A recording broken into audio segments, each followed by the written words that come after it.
How Meghan Markle and Prince Harry's wedding promises to break tradition. Markle has reportedly made a decision about who will walk her down the aisle.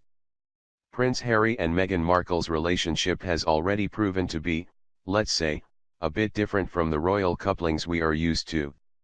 Markle is divorced and biracial and American, already making this a somewhat unusual affair, in a way that we have not seen in the royal family in the past 50 or so years.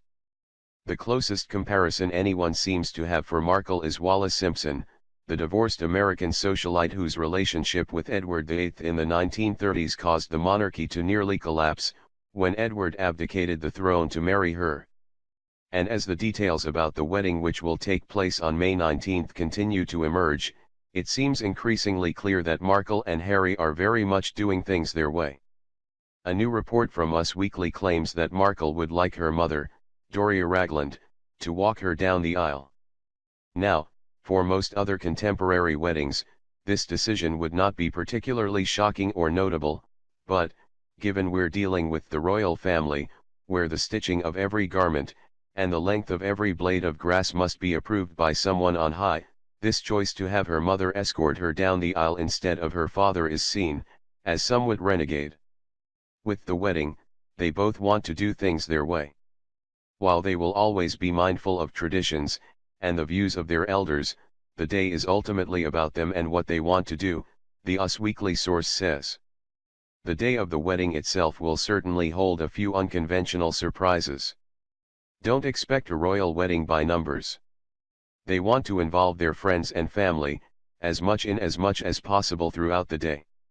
As if the point wasn't made clear enough already, a different source adds, Harry has never been one to follow instructions, and both he and Meghan are extremely independent individuals. I wouldn't imagine for one second that they plan to sit back and be told what to do, and they won't. Their romance feels refreshingly modern, and I think that's something that everyone at Kensington Palace has felt incredibly excited by. Online has also heard the same intel, and notes that the palace has not officially commented on Markle's inclination here.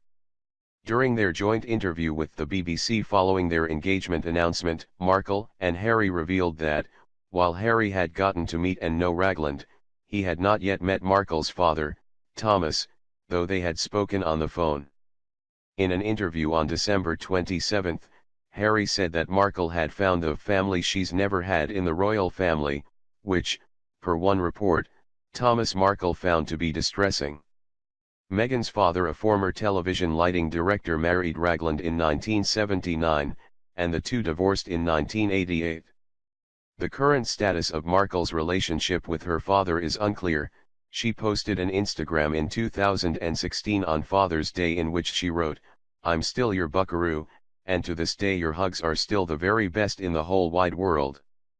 In December, he was tracked down by reporters outside of his home in Rosarito, Mexico, where he is said to live a secluded life. Already, Harry and Meghan's wedding promises to have a much more low-key energy than William and Kate's.